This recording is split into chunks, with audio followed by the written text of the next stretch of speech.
Hello there, humans that are currently residing on the planet Earth. Joseph here. Today I want to talk to you about genetic drift.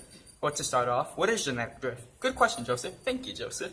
Genetic drift is defined as an evolutionary mechanism in which allele frequencies of a population change over generations as a result of random chance occurring. So, what does this mean? Well, an easy way to think about this would be something like a forest fire occurring, and there is a population of ducks that get caught in the fire. The ducks that weren't in the fire survive. However, this isn't because of natural selection. The ducks that survived was due to random chance. They weren't near the fire when it occurred, so therefore they would not perish. Because of this, their genes now represent the new gene pool that is passed to the next generation.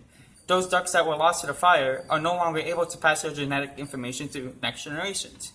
This allows us to see how it's an unpredicted change that occurs in a population since it's not naturally occurring. There are two ways genetic drift can occur, the bottleneck effect and the founder effect. Well, let's start off with the bottleneck effect. I know that's not what happens when you drink out of a bottle too much. That's just weird. No. The bottleneck effect is an extreme change in the environment that occurs at random. The bottleneck effect is basically what happens when there is a sudden drop in the population that is extremely severe. You know, like similar to what happens in the new Avengers movie. Thanos. Anyways, let's get back on track to better understand the bottleneck effect. Let's create a scenario. Imagine you live in a small town of 10,000 people. Well, that's a pretty diverse population, don't you think? Well, one day when you're walking home, when suddenly a flood occurs, this flood ends up wiping out 90% of the population. Well, the population just took a huge hit. Now there's only a population of 1,000 people remaining. The remaining survivors is a result of chance. There is a major loss of genetic variety occurring because the survivors' alleles that are left do not represent the entire population's genetic variety.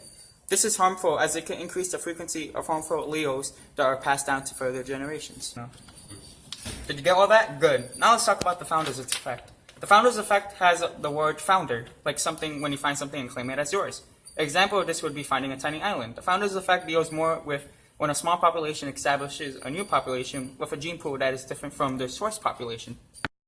Fine, I guess I'll give you an example. Imagine you're at school when suddenly everyone gets teleported to an isolated island. Now you are stranded. That's what happens when your P-brain doesn't say yes. Anyways, your allele frequency has suddenly shifted. It is now increased frequency in receiving inherited disorders such as colorblindness. This can be harmful for such a small population as it can lead to a genetic vortex that could potentially decimate your population. This connects back to the concept of evolution, as many believe that natural selection determines how a species evolves over a period of time. However, this isn't true through genetic drift, as chance plays a part in this process. Oh, snap-a-doodles, I'm out of time.